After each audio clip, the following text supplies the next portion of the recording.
Hozirgi kunda juda ham ko'p savol kelyapti lichkamizga.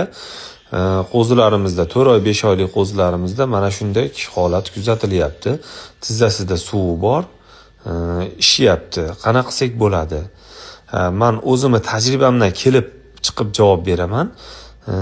Bizda shunday holat bo'lganda ko'pchilik doktorlarimizdan men o'zim ham so'raganman. So'rasam shpressda ignasini suqib suvini chiqarib yuboring degan javoblarni olganman. Lekin ko'p unaqa qilmadik biz. Yana bir akamizning tavsiyalariga binoan ixtiyoriy emas, hali nimasi bo'ladi? Surkash kerak va kompress qilish kerak. Bu 1 kun, 2 kun, 3 kunda qaytmaydi.